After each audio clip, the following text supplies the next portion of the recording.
This was another week of announcements signaling that we're nearing the end of the government efforts to solve the COVID pandemic through mandates. Of particular note is that Washington, D.C. Mayor Muriel Bowser announced that all COVID mandates will end on March 1st. That happens to also be the date of President Biden's State of the Union address. On Wednesday, Philadelphia announced the end of the vax mandate, which took effect immediately. However, businesses still need to require masks unless they elect to continue to require vaccines.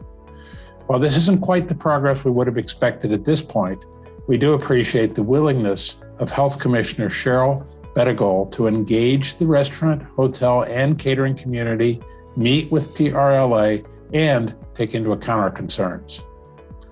Last week, I reported on the runaway inflation our nation is facing. This inflation has also resulted in restaurant menu prices increasing at their highest rate in 40 years, according to Restaurant Business Online. Consumers' food costs are up 7% over the past years. Grocery prices have also increased significantly, up 7.4%. The good news for restaurants is that generally, when restaurants and grocery prices increase at similar rates, consumers shift some spending to restaurants. Also, fueled by pay gains, solid hiring, and enhanced savings, Americans sharply ramped up their spending at retail stores in January, providing a sign that many consumers remain unfazed by rising inflation.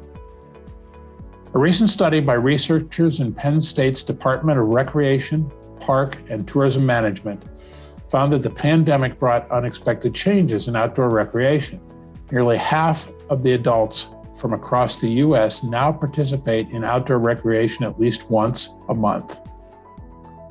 The organization that calls itself One Fair Wage said it is launching a $25 million campaign to get 25 states to abolish the tipped wage in the next 4 years, and will use a ballot initiative in D.C. to launch the effort.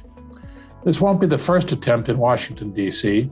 In 2018, D.C. City Council scrapped the initiative after facing pressure from businesses and notably tipped workers who wanted to preserve the tipping system. When asked about the new initiative, Michael Saltzman with the Employment Policies Institute said they, meaning One Fair Wage, clearly made the strategic calculation to try and hit the industry and its workers when they're down, distracted, and when they're trying to recover from the pandemic. Pittsburgh City Council unanimously approved a measure that will allow restaurants and retailers to continue using sidewalks and streets for outdoor dining and retail. PRLA advocated strongly in support of this bill. However, this win would not have been possible without the leadership of Western Chapter President Mike Mitchum and the engagement of the PRLA Western Chapter members. This ordinance will take effect 30 days after being signed by Mayor Ed Gainey. The Department of Mobility and Infrastructure will be developing the rules and regulations for the issuance and enforcement of the new annual licenses. In the meantime, operators can continue their outdoor dining setups under their current licenses and temporary permits. According to the Washington Post, Americans are preparing to spend big again as Omicron cases subside and states across the country loosen COVID restrictions. As Omicron wanes, Americans are eagerly booking so-called revenge travel trips.